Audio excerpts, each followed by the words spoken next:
de mon côté, c'est quelque chose que j'ai vécu tout de suite très très rapidement avec Anne-Catherine en fait.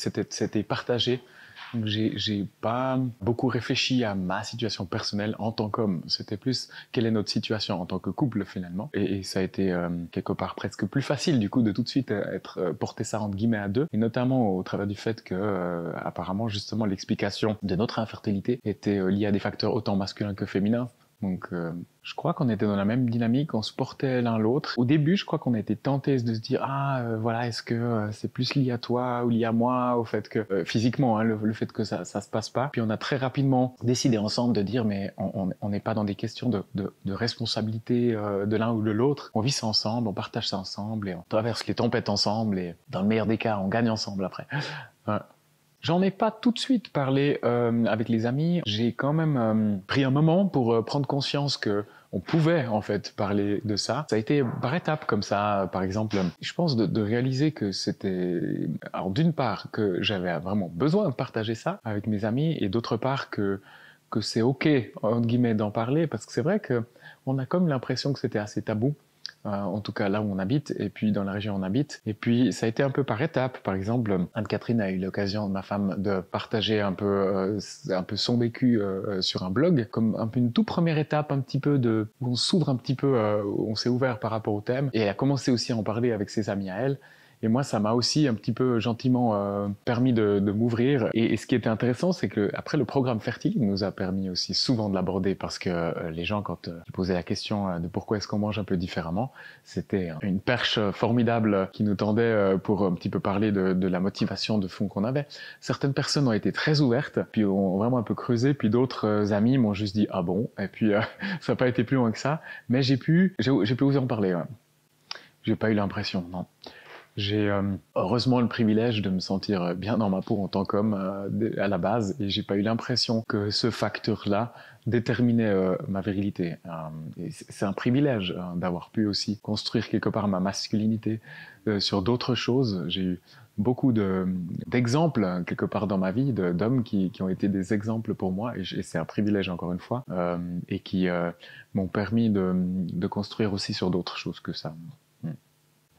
Je me suis posé la question si c'était des gens sérieux, si c'était des gens qui étaient vraiment intéressés à l'être humain ou est-ce qu'ils c'était encore un programme qui vantait tout plein de choses mais qui n'avait pas vraiment de fond et plutôt un objectif marketing en premier lieu. J'ai mis un tout petit peu de temps, j'ai mis un petit peu de temps à faire confiance, mais assez rapidement j'ai vu qu'on avait à faire quelque chose de bien en fait et qui correspondait à nos réels besoins et aussi aux miens en tant qu'homme.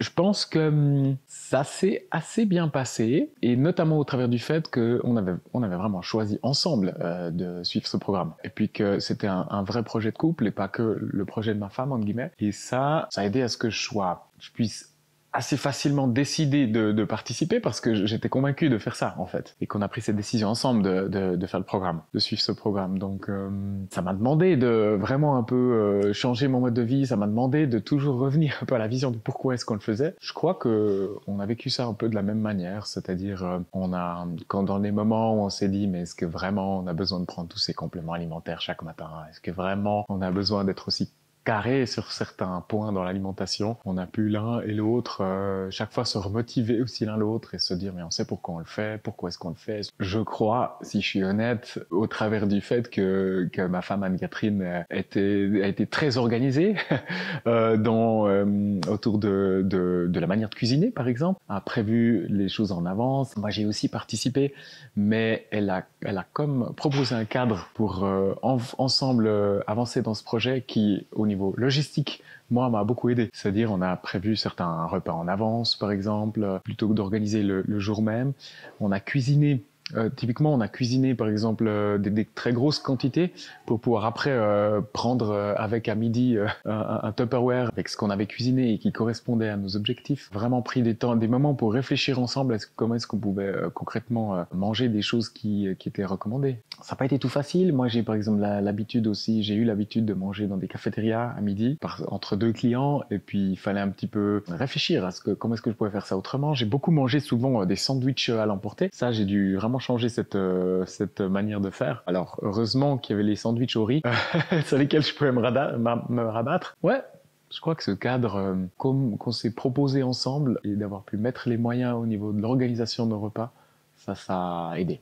Ouais, moi j'ai eu l'impression dans les débuts du programme, je dirais dans les 6 premiers mois, 8 premiers mois, que j'avais plus d'énergie physique. Effectivement, je disais à Virginie que j'arrivais à faire plus de traction sur ma barre de traction, plus de pompe que d'habitude. Et puis, je me sentais comme mentalement aussi plus disponible. J'ai eu l'impression que certaines choses que j'ai mangées suite à leurs recommandations m'ont donné plus de ressources physiques, tout simplement. Ouais. Oui, et c'est un point très important, c'est que en fait, ça nous a donné aussi, au-delà du parcours médical, un autre petit projet en lien avec la fertilité commun, auquel moi j'ai pu aussi participer en fait. Et j'ai été concerné par la manière dont elle mange à partir du moment où on a commencé ça, mais j'étais aussi concerné par la manière dont je mange, donc je pouvais au travers de ça aussi faire quelque chose en tant qu'homme pour améliorer notre fertilité. Et ça m'a permis d'être encore plus impliqué, je dirais, parce qu'on a heureusement, et c'est aussi un privilège, toujours porté, on peut dire, ou eu le désir d'enfant ensemble. On a toujours été ensemble dans ce projet d'enfantement. Et du coup, on a été aussi ensemble dans les moyens qu'on a investis, en tout cas dans l'attitude. Évidemment que sur le plan médical, par exemple, Anne-Catherine a investi beaucoup, beaucoup plus de moyens. Et puis la PMA a évidemment des répercussions physiques aussi que sur le corps de la femme, qui sont très différents de ce que peut vivre un homme dans ce processus-là. Oui, absolument. Et avec conviction aussi. Ouais, ouais.